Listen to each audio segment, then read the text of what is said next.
G'day and welcome to the Ball Boys AFL Fantasy Podcast. Today we are interviewing a top 100 hat winner for AFL Fantasy, Mini Monk, breaking down all the hot topics for this season. Let's go! Just done it from nowhere.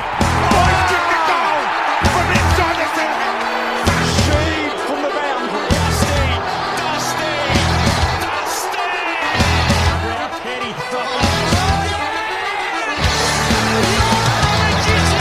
Petrarca. Oh, wow.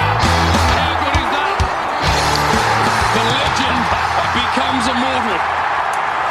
G'day and welcome again to the Ball Boys AFL Fantasy Podcast. I'm your host, Mitch Casey, and you can find me on Twitter at Ball Boys Fantasy. Joined as always by Luke. How are you? Yeah, good mate. The guys can find me on Twitter at LukeRojo17, and excited to be talking to someone that knows their shit today. Yeah, Normally I have exactly. to talk to you, so... None of this fluffy 124 hat nonsense down the front here. We've got Mini Monk on the show today. A bit of a legend that's emerged over the last 12 months. Friend from the coaches panel as well on the 50 most relevant countdown, which has been a great listen to start the season. For sure. Really knows his stuff. So welcome on the show, Mini Monk. Thanks for having me. And I don't have a hat that says 124 on it. I've got a hat that says 39 on it, thankfully. And Yes, to say as a legend is, I've had a good year, and hopefully I can back it up in the future. Mate, it's proper legendary status, and I think Mitch failed to mention all those other formats that you finished well, and I don't know the numbers off the top of my head, but share with our listeners just your credentials, I suppose. Yeah, I finished 245th in Supercoach last year. It's my first real year of playing that, and I finished second in Real Dream Team as well. So I had a kind of pretty good year across all three formats, which I was pretty happy about. But I've got to back it up and show that I can actually know what I'm talking about. Yeah, well, now you're on these podcasts and talking to all the fans out there. You sort of put yourself in the limelight, as all us podcasters do. But I guess I'll start off. The first question I have is: so you mentioned that last year was sort of your first real crack at Supercoach. Like, what was your entry into AFL Fantasy Dream Team or whatever it is? Like, which format did you start with the first? And I guess, do you have like a favourite format that you feel like you're probably most well versed in, which one do you sort of find yourself gravitating towards the most? I started in AFL Fantasy quite a long time ago, actually. I played it a couple of times when I was in high school against some people in my year, and then fell out of favour for quite a few years and decided to jump back into it. I think it was 2019. Yeah. Got back into it then, played through the COVID years, and then obviously this year. And then as I felt a bit more comfortable inside of AFL Fantasy, I dabbled out into Real Dream Team. Started that a couple of years ago, and then got into Supercoach last year because a mate of mine got me into it as well. I wouldn't say I have a favourite per se. I think because I'm most experienced with AFL Fantasy, I tend to revert to using a lot of the terminology that's used in that as opposed to the terminology that's used in Supercoach. And Dream Team doesn't really have anything that's different to those two. It's kind of an amalgamation of the different systems and the different scoring. Yep. And it has a bit of a lesser following compared to AF and Supercoach. But yeah, I'd say that's how I would describe it, I guess. Mitch has actually got some ulterior motives for getting you on the show, mate. He's dabbling in Supercoach this year, so I've got to give it a go. Once he decided that, he thought, I've got to get some people who know what they're talking about on the show. So what would you have any advice for people who are trying out those new formats for the first time? Like, does it really do your head in trying to kind of keep across everything, or were you quite comfortable? It started doing my head in towards the back half of last year, keeping across all three formats, because I was up near the top in all three of them, and you get the stress of if you're in the hat territory in AF, and then you've got the stress of all three of them going at the same time. That was getting me going a little bit. That's a good stress to have, mate. That's a good stress to have. It is a good stress to have, but it definitely led to some sleepless nights and some annoyed Friday and Saturday afternoons. I can imagine. Mitch was stressed enough just doing one of them. So I was gonna actually ask you about that because, and I don't know your experience prior to last year as well, but like that last year was sort of, I've only been playing for sort of 3 or 4 years now, but last year was the first year that I went really, really well, and I think I found myself in the top 25 around the buys in AFL Fantasy, but after the buys was struggling with a few. I think I put myself in a few odd positions there. I think at one point I had 7 premium defenders and just found myself in a few different positions that I didn't want to be in, and was sort of, I guess, overthinking it in a way and maybe succumbing to a bit of that pressure and whereas the first half of the season I found myself just backing myself in, making decisions that were a bit more, instinctual, I would say. How did you find yourself, again, with 3 formats where you're doing well in? Obviously, you've coped pretty well with that kind of pressure during the season. What were some things that helped you with that kind of a thing? I think the way that I actually came into those good positions may have helped as well. I didn't have a really good start to the season across any of the formats. I had a good enough one to be able to attack the top rankings. And then I moved into those top areas through the buys and out of the buys, which probably means that I guess I felt like I was making a lot of good decisions for a long period of time. And I never felt like I was having to chase people. I was always feeling like people had to chase me. Yep. And so I tried to keep backing my gut, keep doing the same research that I'd been doing in the weeks prior. I started building some spreadsheets for Dream Team and AFL Fantasy to track ownership myself of people that were around me. And I felt that helped because it meant that I was staying on the players that were differentials to others and staying kind of like half an upgrade or an upgrade ahead of other people. Whereas a lot of people would chase premiums and be like, I've got to get onto, for AFL Fantasy, for example, I've got to get onto Doherty, Sinclair, Dawson. Whereas I was kind of just like, no, I need to go somewhere else rather than those 3.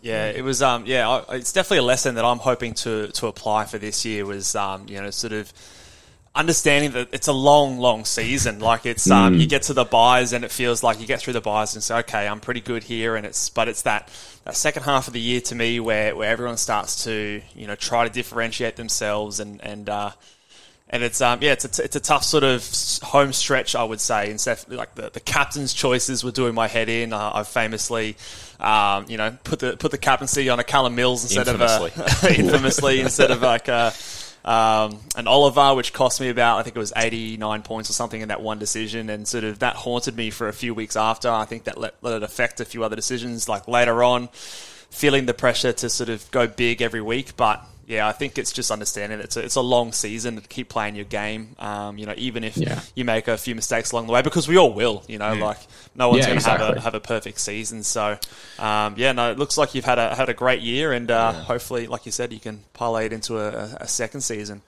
So in that being said, mate, when we have, well-educated people on the show, we kind of want to pick your brains, of course. Do you have any, I suppose, philosophies that you kind of live by in terms of AFL fantasy? I think the biggest one is you've got to be able to sell yourself on players inside of your squad, and you've got to be able to make a narrative as to why they're there. They're not just going to be there because that's the price point that fits in your team, or I've got 300k left over, I need to pick a player that's around that point. You want to be able to say, right, I'm picking, let's use an example for this year. I'm picking Dunkley because I think he's going to be the top scoring forward. Yeah. He's changed clubs. He's going to get an increased midfield role. You've got to try and build that sort of an idea for every player that you're looking at through the preseason and then end up picking in your round 1 squad. Yeah. So you'd say that, sorry to cut you off. So you'd say that the narrative is just as important as kind of the pure numbers?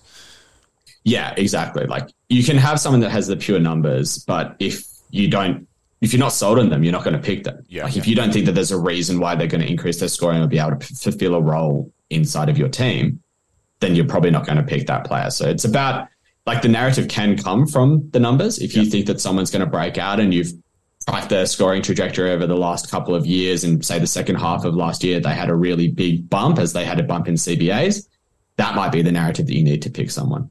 Do you think that there's any players out there that maybe are potentially like popular players that, like you said, sometimes we fall in love with the price point, and I think that rings true to me, because sometimes, like, especially when people have had their squad for a lot of the preseason, someone like a Christian Salem goes down, and we're sort of scrambling to find someone to fill the void that player once held. And then you sort of find someone around about that price point, but you don't believe in them like you did a Salem before his thyroid issue or whatever like that. Do you think that there are players that maybe are popular at the moment that people are maybe not convinced of their own narrative and are in a lot of people's sides just because of the fact that they're at a convenient price? I think that people have different narratives that they have for different players. There are certainly players in my team that I've got, I guess, less strong narratives about compared to others.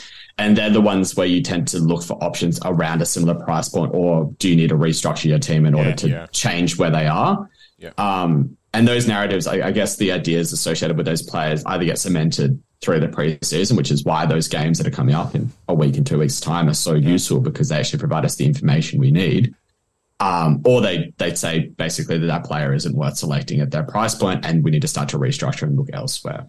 Yeah, cool. I guess based on that as well, like if we go, obviously we've got the narrative side of things, but also there's the statistics that maybe help build that narrative and give strength to that narrative. Are there any particular things that you look for when looking for your players or doing your research? Like, are you a big analyzer of CBAs? Do you look at like sort of pre-buy, post-buy? Some people look at last five. Are there any particular trends that you're looking at when you're doing your research on each of these players? I tend to look at pre-buy, post-buy a bit more than last five. I think that last five is a bit of a too short of a sample size. It doesn't really give you that much. Whereas pre-buy, post-buy tends to be when players start to have role changes. And if you can marry that up with CBA data, it can be really useful. But I don't go too hard on the stats. I do a little bit on gut feel. I do a little bit on looking for players that have had role changes, and then analyze a bit of the preseason data in terms of like points per minute stats, which is really useful in preseason because players get. I was just going to say, gut feel is such an interesting thing, because I remember like one of my best calls last year was Andrew Brayshaw, and if I go back last season, like there wasn't a strong like pre-buy, post-buy, change of role or anything like that. I just had this gut feel that this was a future star that was going to take another step. And like I've said before about a few other players, like it's not like we didn't know that Andrew Brayshaw was going to be a good player. Like it was obvious that he's a good player, but it's kind of just, that gut feel. And I think that it's hard to quantify that and sort of get that across in a podcast. But I do think that like you sort of said, that it is something that I would encourage a lot of people to sort of back in a lot of the time. You're not always going to get it right, but I think sometimes it can be sort of those big payoffs. So I think that's a good point you raised there. People don't like the term gut feel because it's not quantifiable compared to a lot of the other stats. Yeah. Like a lot of people started Josh Kelly in place of Andrew Brayshaw last year, myself included. Yeah, me too. I had both. But then the other thing about that is that Josh Kelly wasn't necessarily a bad pick. It's just that Andrew Brayshaw was an amazing pick. Yeah. And so having gut feel and being able to back yourself in on decisions like that is really important. Like if you have a coin flip decision, I tend to ask a few people, what do you think about this player? I'm tossing out between these two. What are your thoughts? And just taking the information, but you've just got to back yourself in the end, because in the end, it's your team. You have to be comfortable in the decision that you're making for the players that you're selecting. No, I definitely agree with that, mate. Definitely agree. Now, just sort of piggybacking on Mitch's question here, this is actually one I've been really excited to ask you, is just about kind of time invested, because I reckon there's probably a few casual listeners out there who think like, geez, I don't know if I can get into the full spreadsheets like you mentioned. I don't know how much time I can spend on Twitter. Even myself last year, I'd kind of, just talk to Mitch a little bit. I'd kind of listen to the traders on a Thursday night, and I'd pick my team. Do you think that there's the opportunity for the casual kind of person to still win a hat, or do you think it really is time invested? How much kind of time would you say that you invest over the course of the season? I think there's a relationship between time invested and performance, but there's a lot of other factors that can come into play. It's a game where there's a fair bit of luck involved at times as well. Like you get a player that gets injured halfway through the first game, that's going to cost you a lot. Whereas if you have someone that gets injured right at the end of the season, it's not going to cost you quite as much. Yeah. I think that, you can still do pretty well, and it's all about what your aim is. Like if you're a casual player of AFL Fantasy and your aim is to finish, top 5,000, top 10,000 sort of thing, you can easily, maybe only do an hour or two a week at most and still finish in that ranks. Yeah. But I think it's just starting to push towards, top 100, top 50. You start to invest maybe 6 or 7 hours a week, maybe more. Like a lot of the time that I invest isn't just doing my own research, it's actually listening to a lot of podcasts. So I just, on my commute to and from work, and if I'm going down to the shops or something, I'll chuck a podcast on. I'm doing chores around the house, or, doing a vacuum, cooking a meal, listen to something in the background, because it gives you something to do at the same time. Yeah, that's a good thing about podcasts, isn't it? You can just throw them on. It is. So I was thinking I was probably doing maybe about 10 hours a week, but that was across all three formats. Sure. And then towards the end of the season, it probably got to a little bit more as I was having to really think through some of my decisions. Like I've never been one that makes my spreadsheets very often. I tend to use resources that already exist out there, but I started to have to make my own spreadsheet for Dream Team last year because no one was ranking and no one was looking at ownership across the top ranks. Yeah, okay. So I did that to see where I was standing up against other people that were around me and, the trades that they were making, which is useful information that's provided by other sources in AFL Fantasy and in Supercoach at the moment. Yeah, I mean that's what we love about it. Like, if it, at the end of the day, if it feels like a chore and it feels like something you've got to get in there, like chances are you're probably not going to have the endurance to go through the entire season. But if it's something you love doing and it's a hobby, and it's good that people are rewarded for their investment too. I think so. Part of me, I want to have it both ways. I want to be kind of semi casual, and I want to be driving a Hilux. And but it's good that those people who really, really do invest a lot of time and energy in that they reap the rewards. Things change when you start to see those double-digit ranks, mate. If you see those ranks come up there, I reckon the investment will spike. It will spike. Mate, I was seeing everything greater than like 10,000 last year. It was a struggle. Yeah, a little bit discouraging. I want to start to hone in on sort of creating your sort of starting squad there. And obviously this time of year, we're flooded with news where every time you check on Twitter, someone's, best on ground. Like this guy's at Everyone CBA. can't be best on ground, sure. Everyone's in the midfield. There's lots and lots of information out there. Intra-clubs especially, there's two sets of midfields in every single team, two sets of players taking all these kick-ins.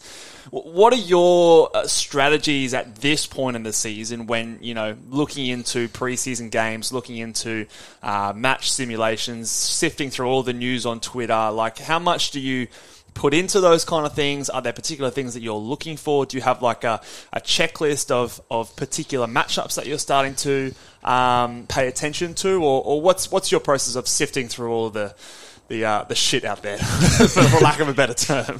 There is a lot of information that comes out in the preseason, and a lot of people want to, be the first one to release a story, be the first one to put out an interesting take. Yep. I tend to rely on the news sources that come from, actual journalists as instead of, Twitter journalists for the most part. Like there's some nice things that you can get from people that post stuff up, but it's hard to verify how reliable it is. Whereas with journalists, they've got their integrity on the line. They can't just go and report something that's factually wrong. There's a lot of people just lurking in the bushes this time of year, isn't there? Just leaning over the fence.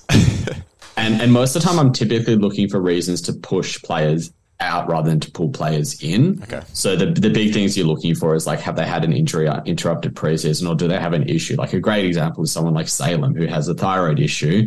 He's on an interrupted preseason. He went from being someone that I was considering in my backline to someone that's not going to be in my team anymore because of that injury interruptions. Yep. And that kind of guides then the players that you're looking at during the preseason games, because that's when you start to get a list of, 40, 50, 60 players. And you can actually monitor what roles they're playing during those preseason games. How did they look then? And start to rule players off from that point.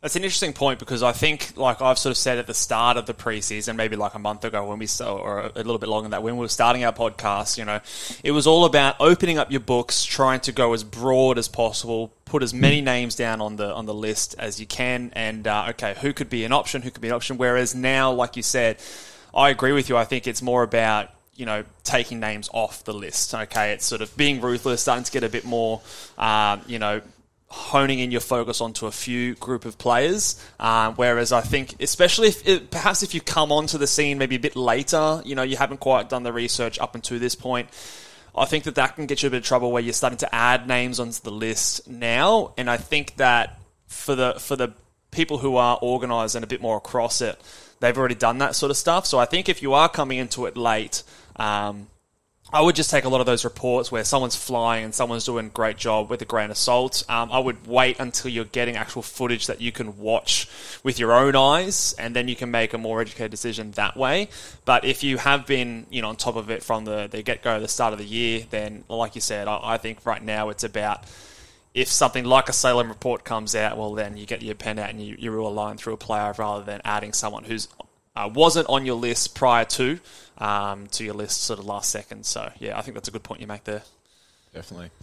Mate, I want to talk to you quickly about ownership percentage and how that kind of dictates your thinking. I think I heard you mention it on the pod recently, that sort of depending on ownership percentage, you can kind of feel a little bit more safety in a pick, going kind of with the crowd, can kind of mitigate a lot of risk. Can you just kind of talk us through your thoughts on ownership percentage and how that kind of plays into you constructing your starting squad?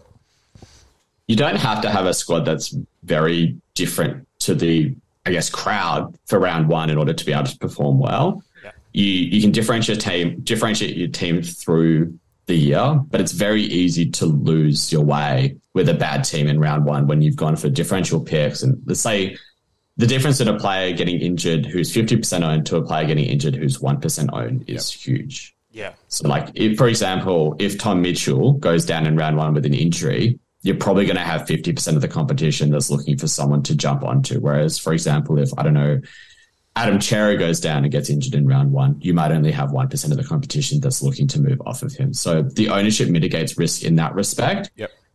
It limits the upside, but it minimizes the downside associated with him. And typically there's a lot of picks that are popular for a reason. Yeah. Like Josh Dunkley is popular because everyone wants an F1. Everyone thinks he's probably going to be the best scoring ruck for the year. And there's a narrative around. Exactly. Yeah. Rookies are popular because they're going to be players that are selected in round one. And everyone's going to need to have, 6 or 7 rookies on field at least. And so, sorry, keep going, mate. So yeah, I guess that's where ownership starts to play into my mind. It's like, it's not the players that are very highly owned that are the problem. It's the ones that are middle owned that you kind of can see yourself going against. Yep. I think a good example might be someone like in the forward line. It's very tricky because a lot of people are wanting to start 2 of Cornelio, Taranto, and Rosie. You're going to have to fade one of those. So yeah, how do you win on the ownership battle there? It's a tricky one. It's definitely a tough one. And I guess people talk about team vanilla and starting with that vanilla squad. Because at the end of the day, like most people, it's a trading game, isn't it? 100%. In AFL Fantasy, you have, trades up the wazoo. So you can make those moves throughout the season and you get to the end of the season, you're trading in and out players, based on opponent and captaincy options and that. So starting with something that looks very similar to everyone else is kind of just a good foundation, isn't it? So. Yeah. This I was talking to I was just chatting on Twitter with Holmesy the other day, and we were talking about sort of my journey in AFL fantasy. And the first year I played, big journey. My first year I played a very straight bat and was very vanilla, like listen to the traders and that sort of stuff. And actually I put together a decent season, like your first year when you play a pretty straight bat.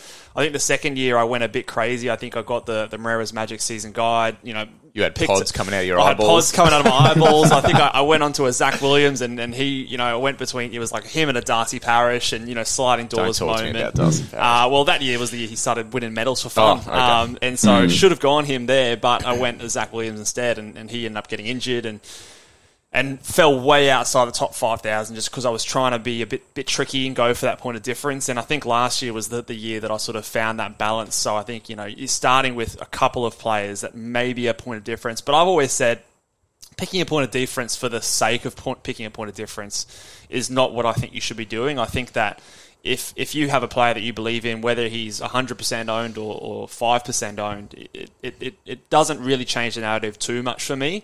I think the only time where it does is when I'm 50-50 on a player. A good example for me this season might be a Nick Dacos. Like I'm a bit uncertain as to whether or not I think he's a good pick or not. Because he is someone who is so highly owned, it kind of pushes me in the direction of maybe trying to go against a player like that. If it was someone like a Dunkley and I'm sold on him and I see him at a high ownership, I'm not going to go against him just because he's high ownership because I believe in him myself. But I think when it's those like split decision calls, another player like that I've been high on is a Dylan Moore. He's another lowly owned player. When I'm a bit 50-50 with a player like that, maybe I go a bit more of that safety option. I use that as kind of a tiebreaker. So it can happen both ways, but I think when it comes to those sort of splitting a decision, those hair decisions, that's sort of where I will use ownership to sort of make those calls. Would you agree with that in terms of making that last sort of decision for your teams, rounding them out?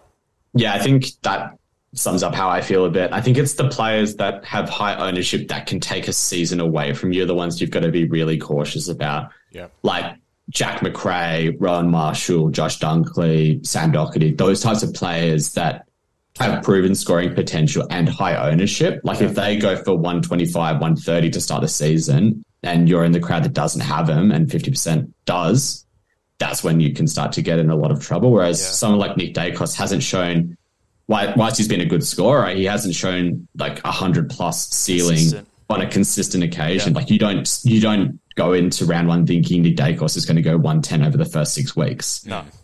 Because that's just not likely to happen as much as it is with those other players. So yeah, I get exactly where you're coming from with that. In saying that, you mentioned a few names off the top there. When we talk about those guys who are like at the top of their line, like so your Sam Doherty's, your Rory Lairds, your Tim English, your Dunkleys, like how do you go about valuing those guys? Because I think the buzzword a lot of the past few seasons, and Selby sort of laid the foundation for that, is value in each of the positions. But when you have those guys that are sort of, I would consider them top of their price point, fairly priced or fully priced. How do you go in terms of valuing those kind of players? I myself am struggling with a player like Doherty and whether or not it's worth paying up for that when I still have him clearly as like my D1, but I don't know if I see any value in a player like that. How do you go with valuing those kind of players? The top line premiums are really tricky because we've gone into the last few years of AFL fantasy with the mentality that you don't want to spend right up to the top end players. I mean, a lot of people still picked a player like Dunkley last year because he was value, but then he comes in this year and might still present value because he's moved to a new club and might still have an increase in CBAs associated with that. And a lot of people still rank him as the F1, and similarly, they rank Doherty as the D1. Those two, I think, are in a bit of a different league to, say, someone like Laird in the midfield because there's a lot of other people that could end up being M1 compared to the people that could be F1 or D1. And so you're more likely to take a risk on someone else as opposed to Laird and save 100K if you think someone like McRae can go 110 for the season and Laird comes down to 115, that's a gain of like 15 points on your field because of that. Whereas if Dunkley maintains what he's at, which I think is what most people would have as a floor for him, and those around him like Cornelio, Taranto and Rosie come up by, say, 5 to 8 points a game, you haven't lost quite as much. Yeah. Okay. No, for sure. So I guess it's just the difference between, how much can you gain on other positions versus those guys who are clearly top of their line is sort of the way you're thinking about it. Yeah. Those guys, I think that's the way. Yeah. There's a little bit of a narrative too as well that if those guys do start the season well, you could be left in the lurch a little bit in terms of like being able to get them in. It's like if Dunks starts hot and so does Doc, where are you going to suddenly find the cash to go up to those guys if they're kind of like suddenly taking your season away from you? I think for me as well, like at the start of the season, I was very much keen on going against Doherty. I've always had Dunkley on my side, but Doherty I've been toing and froing. I think for me, it's also the narrative of like, well, if you're not going to pick him, who else are you picking? And you've got to have confidence that the guy that you're going to pick instead of him, or the guys, like the way you're spreading that money around, is going to make up that difference. And I think for me this year, just the defensive line. Oh, the back line's cooked at the moment. Like I just don't see that much other options. So where I would normally go against a player like Doherty, because I don't think he's necessarily a captain option that I'd be comfortable with. I don't think he's got too much more upside. I find it hard to go away from a player like that just because the other options haven't presented themselves too much for me. But again, I'm still open for those other options to present themselves, but as of right now, I'm struggling to find them. I think when Salem was there as a possibility, you could make a case for building a backline without Doc, but I think once that's happened, there's almost a need to have Doc there and then kind of feed down from there. So the kind of segues into our next question, Monk, is structure. So do you have any sort of rules around structure? How many kind of rookies are you looking for in each line? Do you have rules on how many mid prices you might like to have? How many guys that you want to keep all the way through the season? Just kind of talk to us about your general thoughts on structure, and we'll kind of pick your brains a little bit. Structure is something that gets talked about a lot, and I think it changes year to year depending on what's available to you. And it's really dictated by your rookies and your mid prices as opposed to your premiums. You tend to fit your premiums in where there's the holes to fit them in. Yep. I tend to run with a fairly similar structure year to year, though, despite that, because it tends to work out that way. Normally, the midfield and ruck line tends to be fairly similar, and it's the back and forward line that changes depending on what DPPs you have available, what mid prices, and what rookies you have. Yep. Typically, you're looking at about 7 rookies on field, maybe 3 to 4 mid prices, depending on who's available and what price they come in, and then filling out the rest of your team with, premiums from there. And it also depends on how much value you're searching for. Like, you can stretch yourself a lot more with some cheap mid prices, and you can get a lot more premiums on field. But it's risky to go for those cheaper mid prices because they're the less likely ones to pay off compared to the ones that have, I guess, done it before and come in at a better price point because they've had, injuries or injury affected games, or if they've missed an entire season. I've just checked. I've got 7 rookies on my field, so that's a big tick. Mate, Hilux, scoot. Yeah, so I also have 7 rookies on field. Oh, sorry. There you go. There needs to be 2 Hiluxes. We're aligned. We're aligned. I haven't checked that. I better check. I'll be it out here. When we're looking at this season in particular, is there a particular? Obviously, we're talking about rucks a lot. 7. Oh, we're all hat winners so far. Is there a particular lines? Obviously, defense and rucks seems to be wrapping people's brains a lot.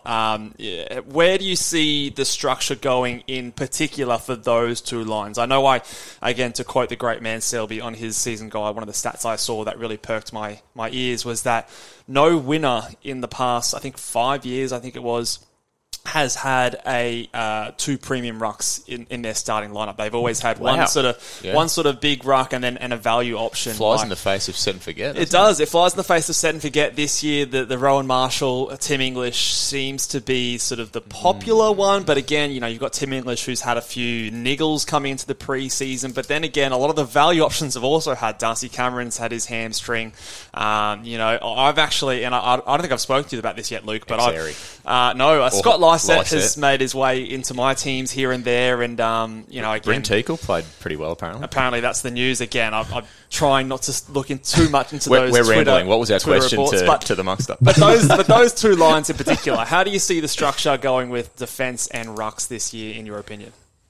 Defense is tricky, and it has been basically all preseason because Doherty is the standout premium, and then the tier below is, I guess, Sinclair and Dawson based off of price. But there's a lot of question marks on Sinclair due to the Ross Lyon coming in, new coach. No one's really sure what's going to be happening. It's questions on Dawson as to whether he's actually going to be playing off halfback or whether he's going to be pushing further up the ground onto the wing.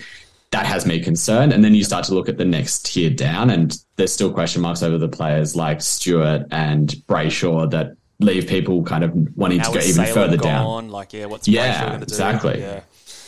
And that's why someone like Dacos, and I hate to harp on about his name, I swear I've said it more times this preseason than I did the entirety of last year. It's players like him at his price point that become so appealing, or players like Yo at their mid-price point become so appealing because no one really wants to spend up for those top-line premiums when there's so many question marks. So you may as well back on a guy that you think has at 5 to 10 points of upside at minimum, rather than going for someone who's at the top of their line but might regress. And I think that is why there's a lot of confusion about that. And the other reason is because a lot of people are wanting to load up in the forward line instead, because there's a lot of premiums that we think have upside there compared to what we have down back. And so people are trying to stretch their defensive line quite thin to compensate for that. So, I've got a question based on what you just said there, because at the start of the preseason, I was very much of that opinion that we should, obviously there's a lot of value that we can clearly see for the forward line, and in an ideal world, we'd have 4 premium forwards because they all present with decent value. At what point do you think that we've just kind of got to bite the bullet, and even though maybe the options we don't like in defence we don't like quite as much, but because there's so much uncertainty, maybe there's an argument to actually, especially with all of the mid prices, like, with Salem going down, maybe Yo is that only real guy that's sort of putting his hand up. Do you think there's an argument for us to pay up a bit more in defence because there's a lot of uncertainty, and maybe skimp on the forward line as much as we think that there is value in the forward line? I think people are looking to pay up for the rookie price players down back as opposed for the premiums. So people are really looking at the likes of Caulfield, Hunter Clark, Connor McKenna over the last couple of weeks, Constable, and trying to think, Constable as well, and trying to think about how they can get someone like that at D5 while still running a relatively cheap backline, rather than paying up and putting 100K on another player and going up to a top sixer as opposed to someone who you think is an underpriced premium. Do you think that's the right way to go about it? People are coming from. In your opinion? It's going to depend on what information we get in the preseason. Okay. I think if these players have got a good role and they're can show that they're a best 22 type player. Like McKenna has played in the AFL before. He knows what he's doing. He can go 70 for a season, but is he best 22?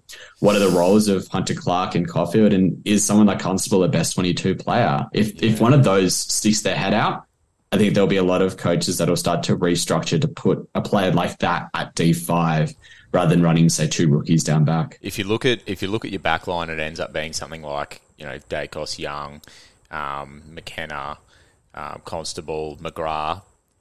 You look at that and think there's a lot of opportunity for that to go tits up real bad. Like if Dacos just has another season like he did, it would be a good AFL season, but not a good fantasy season. Young could have potentially risk of that. Yo, if he gets injured, you start to look at that back line and think, geez, if everything goes wrong here, my season could be shot before it even gets started. But and that's my thing. And we talk about, sometimes we talk about balance. Do you know what I mean? Like we want to have a bit of a balanced side. We don't want to necessarily, even though there is a lot of value in the forward line, I'm wary of not putting all of my eggs in one basket and trying to fit, like you said, we talked about those narratives. Like I don't want to put players in my defense just because they could. Like there's a weak narrative for them to outperform their price, but I don't really believe in it. Player like Connor McKenna, I'm really hesitant to go a player like that because there's just a world where he kind of has you spinning your wheels a little bit, and it's difficult to get that cash generation in that back line and get yourself up to those sort of top 6 guys. So it is obviously a line that a lot of us are struggling with, and it's well documented across a lot of podcasts. Is that where you personally are? Is that the line that you're struggling with the most? Or again, we haven't talked about rucks as well. Like, what are your thoughts on the ruck line, and especially that R2? Because I think a lot of us have Rowan Marshall, locked in there as long as we don't see Tom Campbell out in the streets. What are your thoughts on the ruck line as well? Yeah, I think I agree with that sentiment about Marshall being locked in a lot of teams, and I can't find a reason why I would want to move him out of my team at this stage yet. Doesn't mean one won't come, but he's pretty settled in my squad. And trying to figure out who to pair alongside him is become one of the bigger headaches this preseason. Everyone started off really with English, and that's gone downhill as he's had hamstring issues, abductor issues. People looked at Darcy Cameron, but he's also had injury issues, and he might be ruck sharing with Cox. So then people start to look at the cheaper options like Meek, Lysette, Draper even, and they're so tricky to figure out like who to start with. I think people are really... I'm myself am searching for a lot of value at that R2 position now, but like if I have to pay up for someone like Riley O'Brien or Darcy Cameron or Witts, then that's what you have to do because the other players aren't close enough. So you haven't ruled out those kind of players? Not ruled out yet, but really have an aversion to wanting to pick them. Yeah, trying to find any other way to go about it. Exactly. And people tend to move towards the premium type options in the ruck line, not because they're significantly better, but it's so hard to move up the price points in the ruck line easily, like in the midfield or down back or up forward. There's a lot more of a spread of players at different price points, and it's very easy to chop and change between someone and only spend 5K, but to chop and change between options that you'd like in the ruck line that you think can push, 10 points of upside, it can be 50, 100, 150K price difference, which makes it very hard if you're not set on your ruck line, because I feel like that is dictating a lot of people's structure at the moment. And I took a haircut in my most recent draft and went down from English to Lysette, and I've had him at R2. And in the process of doing that, it's allowed me to get a rookie up to another mid-pricer. So it affects your structure in that manner. Yeah, I guess my last question on that ruck line as well is, so in terms of, I've got a rule, I guess it's a tough one to sort of stick by, because especially in that ruck line, it seems like you're not going to talk about your over 30 rule. No, not both. Well, that rule as well. So Lysette is 30, but also eliminated. But also my rule of uninterrupted preseason. So what's in your opinion, like, so we know that Darcy Cameron's had, the hamstring issues, most recently English has had a hamstring tightness, pull him out of match simulation, but also an adductor issue earlier on. Like, what do you think is the line in terms of a player having an interrupted preseason and then that ruling them out of your side? Is it if they play the preseason games, then that's a tick in your eyes, or is it a little bit more nuanced on that depending on the other options around you? I think at minimum they have to play the preseason games. I got sucked into picking Miller last year. I think we all did. And he didn't play the preseason game. And it was clearly a bad pick. And that hurt a lot. And I don't want to be sucked into that sort of player again. Yep. So you got to at minimum play the preseason game. And then it's about how much time you've missed during the preseason and what the injury was. So like, let's use a couple examples from this week that's happened. Andrew Brayshaw missed a preseason training. You're not going to pick him? No, he didn't play because he was sick. Yeah. Zach Butters missed an intra-club for Port, but he's only not playing because it was an intra-club and not training, and he has a bruised AC joint. Yeah, exactly. So these types of things is, if it's one-offs like that where they only missed a session or two, you're not quite as concerned. But if they've had, a week off, like English has had at times, that's when you start to be a lot more concerned about picking them. And if it happens at multiple times during the preseason, that's when you start to go from having a little bit of a question mark next to them to a red line through their name. Yeah, all these rules you need to have flexibility, don't you? Yeah. Everyone's got their rules and philosophies, but they're not rigid. Yeah, and I think just to get my boy in this podcast one more time, I think Bailey Smith was an example. Bailey Smith was an example of that earlier in the preseason. A lot of people were just ruling him out because he was being managed as on a managed program, and people would say, "Yep, interrupted preseason, you can't have him." But in my opinion, when you actually look into why he was interrupted, it was just like we've said before, it was a loading program. They're kind of just managing his minutes. He's been out with Jack Ginnivan, hasn't he? What's that? I thought he's been, isn't that where he's been? Oh, is that too soon? Yeah, a bit too soon there. Are we going to get little on the nose? Yes. Oh man, I'm clipping that for sure. That's good. That That's was good definitely gear. going on Good the gear. YouTube. Is it YouTube Shorts? Is Yeah. Shorts. I got it right. TikTok spread that one. That was good. We're going viral. Well played. All right, let's move on. We'll wrap this one up, and I want to just pick the last couple of questions here. Pick your brain on your team and how it's shaping up at the moment, and basically just the players that, barring any unchanged or unforeseen change in role or circumstances, who have you got locked in each line? So go through your defenders, mids, rucks, forwards. You can give us as spicy a take as you want, but who are the sort of the players that you think that are pretty much locked into your team in each of those lines, and sort of what your thoughts are on each of them? If you're happy to reveal your secrets, of course. Of course. There are certainly players that I'm much more happy and much more confident to pick coming into round one. I don't really have any players that I consider a lock, because I don't really like that term. Because I hate it too, yeah. But people love it. People throw really it out all the time. Oh my gosh. It's like, this player's a lock or this player's a lock. And it's just like, well, are they? Is there a structure that works without them? Yeah. There's a lot of players that I'm very confident starting that I'd say there's players that haven't moved from my preseason team. Yeah. And I'll try to use those as my examples. Yeah. So down back, I've actually got a couple, which are Hayden Young and Elliot Yeo. I like it. I like the Hayden Young pick. I'm a big fan too. Yeah, I think that those two present value. Yeo comes in at a discounted price because of injury, and Young has had, progression. He's got to probably get a bigger share of what's going on down back for free, and likely get some kick-ins as well. Yeah.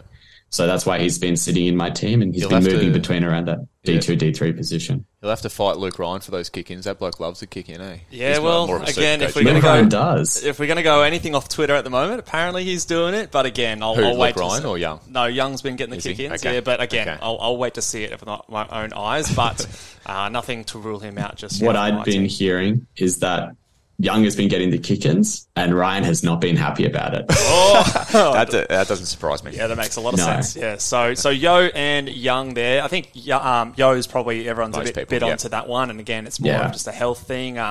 I was a bit down on Yeo at the start of the preseason, but to me, he's kind of more and more forming like that George Hewitt pick of last year, a guy that sort of, maybe hasn't done it for a little while, but, has the great role. I don't think there's really an alternative now either.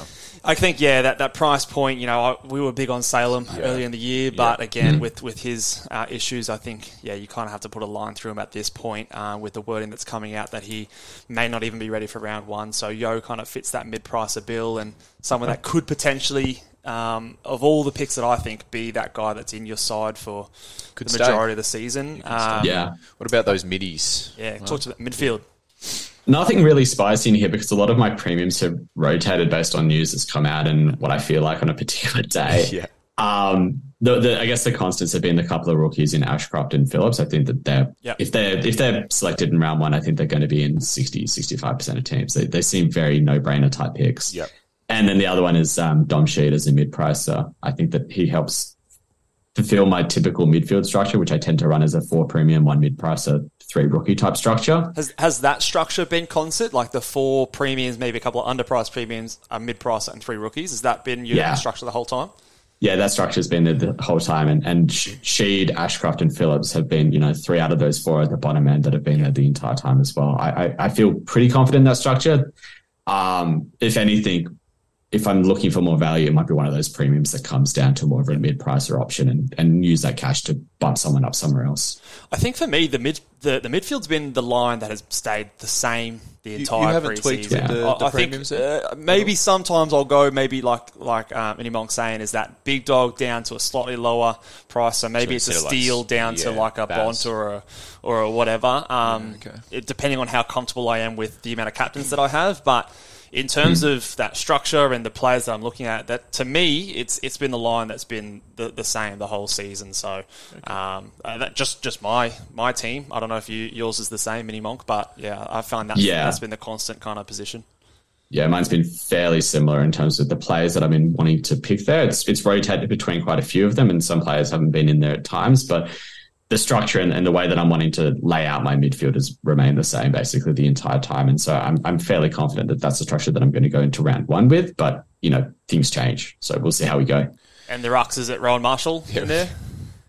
Yeah, Rowan Marshall and I guess the other the other one you could probably say is a 200k bench DPP rookie. Yeah. Like you want someone that's going to have DPP. That's true. Have you got a name there? I've got Max Heath right there at R3 for me. I think he plays the last game on round 1. But what's your go on the red dot at the rookie line there? Are you big on that, Monk? Or I think we're just going to be getting one anyways in the ruck line. I don't think there's going to be any 200k player in the ruck line, or even rookie priced ruckman that's going to play. And so you just cop the red dot there and pick someone that you think might get a play during the season. If there was, say we had a player come through in that R3 spot that is a green dot, are you keen on the 30 green dots kind of rule, or are you a guy that, again, with your experience of DT and Supercoach, like do you maybe value that red dot as a loophole option to get the vice captaincy going with the rolling lockout these last couple of years?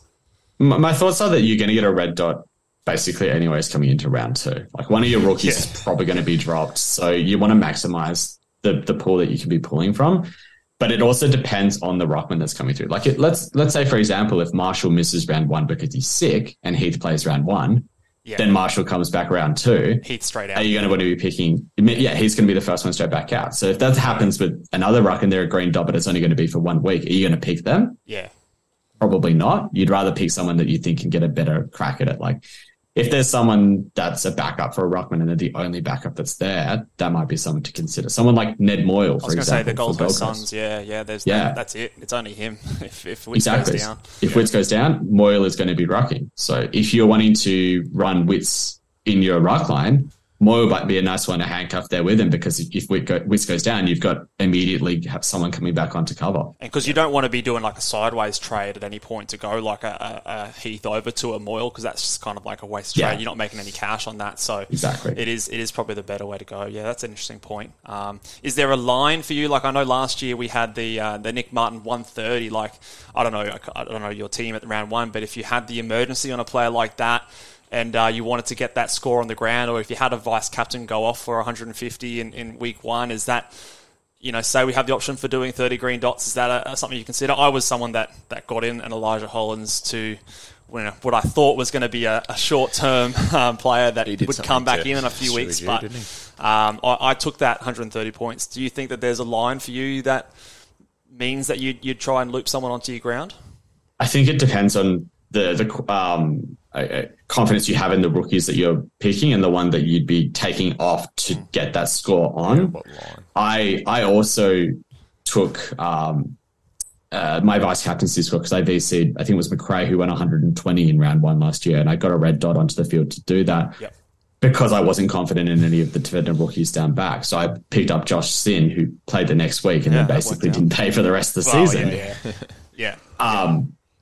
But the logic was that I thought he was going to be coming into the squad very soon, so I was comfortable enough picking him in that manner to be able to get that vice captaincy score.